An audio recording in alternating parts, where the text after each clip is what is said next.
సాగు భూములకి రైతు బంధు అసెంబ్లీలో చర్చించిన తర్వాత నిర్ణయం. లోక్సభ ఎన్నికలు నాకు ఒక ఛాలెంజ్. ఏపీ కాంగ్రెస్ చీఫ్ గా షర్మిల. కొత్త జిల్లాల పునర్వ్యవస్థీకరణపై కమిషన్ ఏర్పాటు. రాహుల్ను ప్రధానిగా చూడటమే నా లక్ష్యం. ముఖ్యమంత్రి రేవంత్ రెడ్డి. సాగు భూములకి రైతు బంధు ఇస్తామని అసెంబ్లీలో చర్చించిన తర్వాత దానిపై నిర్ణయం తీసుకుంటామని సీఎం రేవంత్ రెడ్డి స్పష్టం చేశారు. శనివారం ఓ ఛానల్కు ఇచ్చిన ఇంటర్వ్యూలో మాట్లాడిన ఆయన పలు ఆసక్తికర కామెంట్లు చేశారు. నా బంధువుల్లో ఎవరికి ప్రియారిటీ ఉండదు. నా భార్య, కూతురు, బ్రదర్స్ను ఆఫీసర్లు కలిస్తే సస్పెన్షన్. ఇంతకుముందు వాళ్ళ తమ్మునికి నిజామాబాద్ పోయినప్పుడు పోలీసులు మొత్తం కాన్వాయ్ పెట్టి, ముందు వెనుక పోలీసులు కాన్వాయ్ పెట్టి ఆయనకు కాన్వాయ్ ఇచ్చుడు ఏంది అనిపించి సోషల్ మీడియాలో వైరల్ అయినటువంటి వార్త ప్రకారంగా ఆ రోజు ఆయన స్పందించి ఇట్లాంటివి ఇంకోసారి జరగకుండా చూసుకోరు, అట్లాంటి జరిగితే మాత్రం అధికారులను సస్పెండ్ చేయని అనిపించి అయితే చెప్పడం జరిగింది.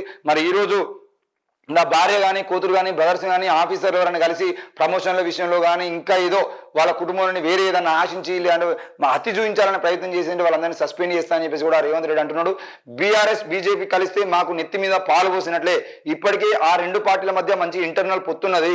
పవర్ లేకపోవడంతో భవిష్యత్తులోనూ బీజేపీతోనే కేసీఆర్ ఉండే అవకాశాలు ఉన్నాయి. ఎందుకంటే కాంగ్రెస్ తో కలిసే అవకాశాలు కేసీఆర్ కు లేవు. రేవంత్ రెడ్డికి కేటీఆర్ కు, రేవంత్ రెడ్డికి కేసీఆర్ కు పడేటువంటి అవకాశం లేకపోయినందున మరి వాళ్ళు బీజేపీతోనే కలిసి ఉండే అవకాశాలు ఉన్నాయి. అంటే కేంద్రంలో అధికారంలో బీజేపీ పార్టీ ఉంది కానీ వాళ్ళతో పొత్తులో ఉంటే కనీసం కేసుల నుండి కూడా బయటపడేటువంటి అవకాశాలు ఉన్నాయి అనిపించి వాళ్ళ భయం వాళ్ళకుంది అనిపించి రేవంత్ రెడ్డి మాట్లాడడం జరిగింది. ఇక ఆటలో ఆయన అరటిపండుగా మారక తప్పదు. నా ముఖం చూడటం ఇష్టం లేకనే పార్లమెంట్కి వెళ్ళే అవకాశం ఉంది అనిపించి కూడా మాట్లాడుతున్నాడు. అంటే కేసీఆర్ మళ్ళీ ఎంపీగా పోటీ చేస్తారు, ఎంపీగా పోటీ చేసి పార్లమెంట్కి వెళ్ళిపోతారు అనిపించి ధీమాను కూడా రేవంత్ రెడ్డి వ్యక్తం చేస్తున్నారు. మరి ఏంది అంటే ఒకవేళ ఎంపీగా నిలబడితే కూడా మేము ఓడగొడతాం అనిపించి మాట్లాడాల్సినటువంటి పరిస్థితి నుండి ఈరోజు ఎంపీగా నిలబడి పార్లమెంట్కి పోతారు. నా మొహం అసెంబ్లీలో నా మొహం చూసి ఇష్టం లేకనే ఆయన ఆ విధంగా నిర్ణయం తీసుకుంటా అనిపించి అయితే రేవంత్ రెడ్డి అంటున్నాడు. ఎవరైతే ఈ ఏడాది డిసెంబర్ 2 నాటికి 2 లక్షల ఉద్యోగాలు భర్తీ చేస్తామంటున్నాను. అంటే ఈ ఏడాది దాదాపు 6 నెలల్లో పూర్తి చేస్తాం అనుకుంటున్నాను. ఆ ఉద్యోగాల కల్పన ఏదైతుందో అది ఏడాది పాటు పొడిగిస్తా ఉన్నారు. మరి 2 లక్షల ఉద్యోగాల్ని మేము రాగానే 6 నెలలు చేస్తామని చెప్పిన రేవంత్ రెడ్డి మళ్ళీ డిసెంబర్ అనడం సరైనది కాదు. దాదాపుగా ఈ 6 నెలల లోపే లోక్సభ ఎన్నికలు అయిపోయిన తర్వాతనే మళ్ళీ వచ్చే జూన్ లోపే మీరు వీలైనంత వరకు ఎక్కువ ఉద్యోగాలు భర్తీ చేయాల్సిన అవసరం ఉంది. ఆ భర్తీ చేయడం ద్వారా ఎక్కువ మంది నిరుద్యోగులు సంతోషాన్ని వ్యక్తం చేస్తారు. మరి ఆ 2 లక్షల ఉద్యోగానికి సంబంధించిన విషయంలో త్వరితగతిన నిర్ణయం తీసుకొని ముందుకు పోతే బాగుంటుంది.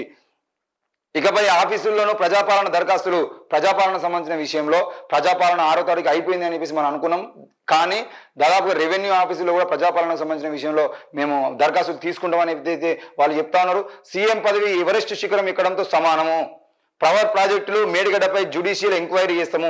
పవర్ ప్రాజెక్టులు మేడిగడ్డకు సంబంధించిన విషయంలో జ్యుడిషియల్ ఎంక్వైరీకి సంబంధించిన విషయంలో ఇక్కడ ఏం జరుగుతుందంటే మొన్న కూడా మురళీధర్ రావు గారు ఆ బీజేపీ నాయకులు ప్రెస్ మీట్ పెట్టి ఏమంటారంటే ఈ రేవంత్ రెడ్డిను కేసీఆర్ ఒక్కడే కాబట్టి కేసీఆర్ని ఇబ్బంది పెట్టడం ఇష్టం లేకనే వాళ్ళు సిబిఐకి ఇవ్వట్లేదు కేసు. మరి మీకు దమ్ముంటే సిబిఐకి కేసు ఇవ్వండి అని చెప్పేసి మాట్లాడారు. సిబిఐకి కేసు ఇస్తే ఏమైతుంది అంటే సిబిఐ ఎంక్వైరీ పేరుతో కేసీఆర్ను పిలిచేది ఉంటే, కేసీఆర్ నరేంద్ర మోడీ ఒక్కటే అయ్యేది ఉంటే ఈరోజు సిబిఐ ఎంక్వైరీ అనేది ఆగిపోతుంది. ఈ దేశంలో సిబిఐ ఎంక్వైరీలు ఎన్ని కేసుల మీద సిబిఐ ఎంక్వైరీలు ఉన్నా ఆ కేసులన్నీ ఎందుకు పెండింగ్ లో ఉన్నాయనే విషయాన్ని మరి బీజేపీ నాయకులు చెప్తారా అంటే చెప్పరు. ఇప్పుడు బీజేపీ కూడా సిబిఐ ఎంక్వైరీ కోరండి అని చెప్పేసి అనేది ఎందుకు అనంటే సిబిఐ ఎంక్వైరీ కోరితే రాష్ట్రం చేతిలోకి వెళ్ళి కేసీఆర్ కేసు అనేది కేంద్రంకి వెళ్ళిపోతుంది. అప్పుడు ఏమవుతుంది, బీజేపీని బీఆర్ఎస్ కలిపి దాన్ని తప్పుదోవ పట్టించి మొత్తం నీరుగార్చేయడానికి ప్రయత్నం చేస్తారు. కాబట్టి రేవంత్ రెడ్డి జ్యుడిషియల్ ఎంక్వైరీ కావాలి.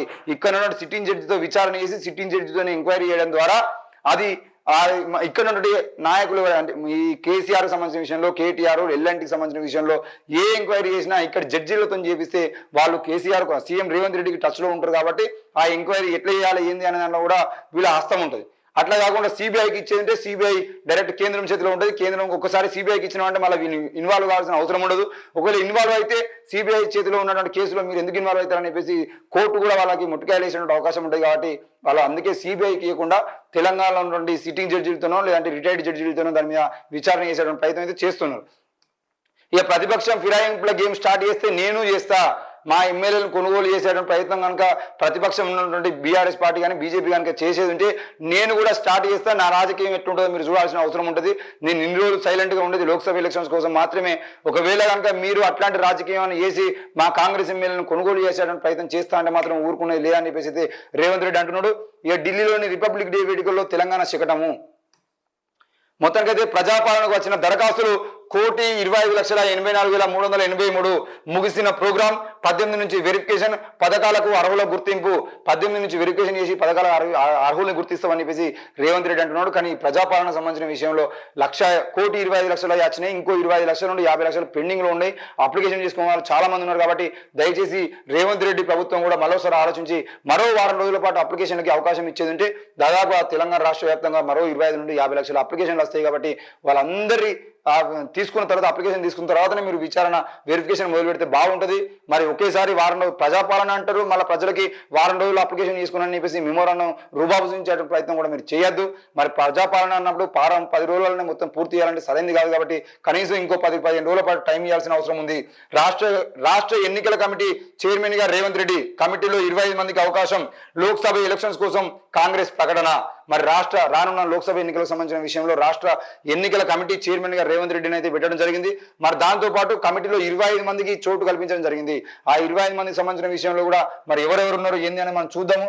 ఏది ఏమైనా కూడా లోక్సభ ఎన్నికలకు సంబంధించిన విషయంలో కాంగ్రెస్ పార్టీ అయితే పూర్తిగా దాదాపుగా 15 నుండి 17 స్థానాల్లో మేమే గెలవాలని ప్రయత్నం చేస్తుంది. ఎందుకనంటే ఇప్పుడు రేవంత్ రెడ్డి ప్రభుత్వం, కాంగ్రెస్ ప్రభుత్వము కేంద్రంలో బీజేపీ ఉంది. కాబట్టి ఇప్పుడు రేవంత్ రెడ్డికి ఏ పథకం రావాలన్నా, ఏం రావాలన్నా, డబ్బులు రావాలన్నా, నిధులు రావాలన్నా కూడా ఇబ్బంది అవుతుంది.